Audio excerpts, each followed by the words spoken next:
강원도 정선군 남면에 자리 잡은 민둥산역. 태백선 구간을 달리는 열차가 하루 14차례 멈춰섭니다. 인근의 탄광이 오래전 문을 닫으며 마을의 인구도 줄고 역을 오가는 사람의 발걸음도 뜸해졌습니다. 철도 노선 운영에 따른 적자 폭이 커지며 민둥산역과 같은 벽지 노선들은 더 이상 운영하기 힘든 처지에 놓였는데요. 산간 주민에 발휘되어주는 노선을 수익성이라는 경영 성과만 가지고 폐지할 수는 없는 일. 해결할 방법은 없을까요? 코레일은 깊은 고민 끝에 복합연계 교통망을 대안으로 내놓았습니다. 전국 여러 지방자치단체가 운영하는 공공택시를 철도역과 연결하는 것인데요. 열차 이용 1개월 전부터 출발 20분 전까지 공공택시와 열차표를 전화 한 번으로 예약할 수 있도록 하고 지역 주민들을 찾아다니며 이용 홍보에 나섰습니다. 그 결과 이용객은 꾸준히 늘어났고 주민들의 이동 시간은 대폭 줄었는데요. 관련 서비스가 운영되고 있는 지역도 꾸준히 늘어 2019년 7월 기준 38개 역 200여 개 마을에 이르게 되었습니다. 공공철도라면 교통약자들의 편익을 생각해야 한다는 기본 책무에 충실하고 공공철도 설립 목적을 실현하고자 애썼기에 이룰 수 있던 성과였는데요. 뿐만 아니라 철도역을 사회적 기업 등과 공유하여 공공의 이익 창출에 힘쓰면서 사회적 가치를 실현하고 있는 코레일. 오늘도 코레일은 국민의 삶의 질 향상을 위해 열심히 달리고 있습니다.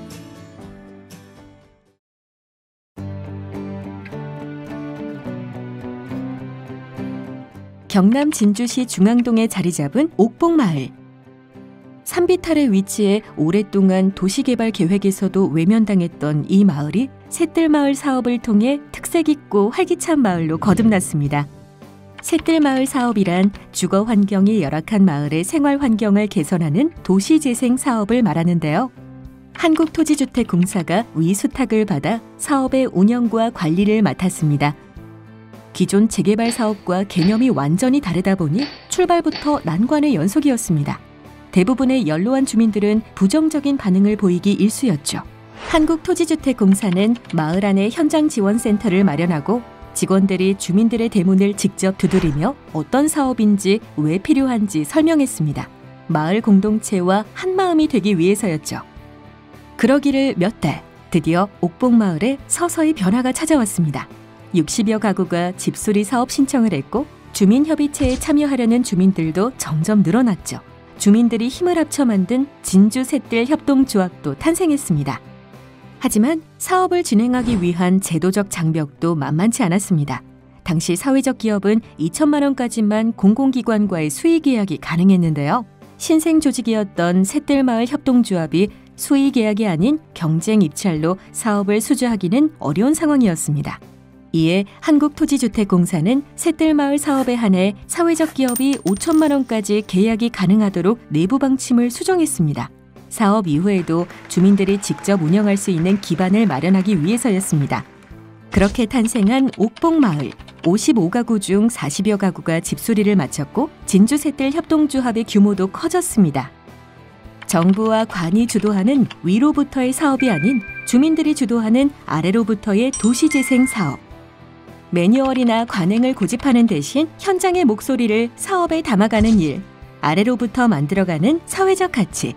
한국토지주택공사가 이끌어갑니다.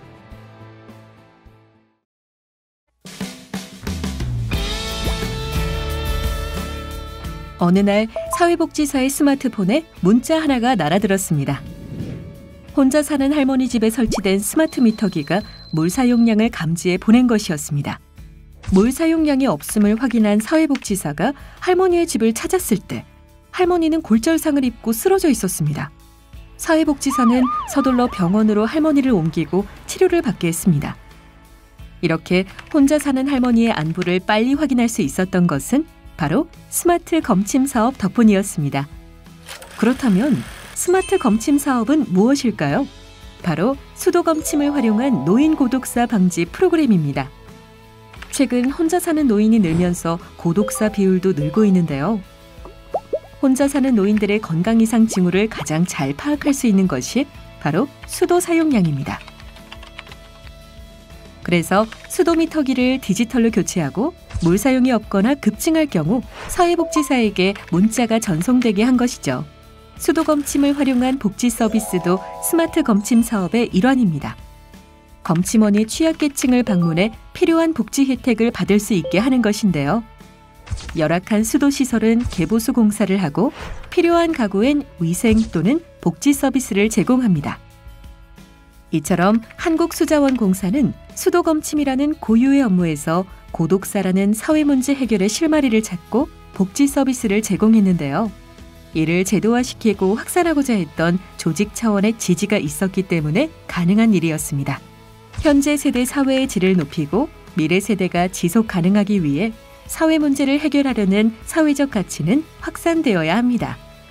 조직이 보유한 잠재력을 활용해 복지의 사각지대를 메우며 사회적 가치를 확산하고자 했던 한국수자원공사의 노력은 앞으로도 계속될 것입니다.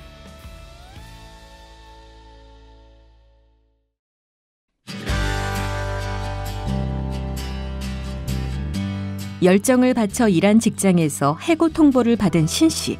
충격으로 날마다 술을 마셨고 가족들과도 멀어졌습니다. 그렇게 신 씨는 거리로 나왔습니다. 10년이 지난 지금 신 씨는 다시 희망을 품에 안았습니다. 끝이 없을 것 같았던 터널에서 빠져나올 수 있었던 것은 노숙인 건축 아카데미 사업 덕분이었습니다. 노숙인 건축 아카데미는 한국가스공사가 에너지 복지 사업의 일환으로 시작한 프로그램인데요. 취약계층의 자립을 위해서는 일자리가 꼭 필요하다고 보고 노숙인과 쪽방 거주민을 대상으로 건축교육을 시작한 것입니다. 목공, 도배 등의 기술교육과 현장 실습 교육을 제공하자 일자리를 찾아 자립하는 교육생들이 점점 늘어났습니다. 에너지 기업과 노숙인의 만남, 따뜻한 온기와 아마도 그 온기가 가장 절실한 사람의 만남, 이들이 받은 온기는 또 다른 취약계층에게 전해집니다. 한국가스공사는 에너지 불평등이라는 현실을 인식하고 온누리 열 효율 개선 사업을 시작했는데요. 도시가스가 들어오지 않거나 노후화된 건물에 이중 창호를 설치하고 난방 공사를 진행해 열 효율을 높이는 사업입니다. 열 효율 개선 사업에는 한국가스공사와 대구 지역의 사회적 기업, 자활기업이 나섰는데요. 열 효율 개선 사업으로 배출한 노숙인 건축 아카데미의 수료생도 시공에 참여해 선순환 구조를 만들어냈습니다. 단순 지급, 단기적 지원이라는 사회 공헌 방식이 아닌 가스공사의 전문성을 살린 온누리 열 효율 개선 사업은 지역 주민과 지역사회의 역량을 강화하는 방식으로 나아가고 있습니다. 온 세상에 온기를 전하고 싶은 한국가스공사. 에너지 복지 혜택을 누리지 못하는 사람들에게 이런 메시지를 전하고 싶은 것은 아닐까요? 당신의 삶은 아직 따뜻하다고, 아직 온기를 잃지 않았다고.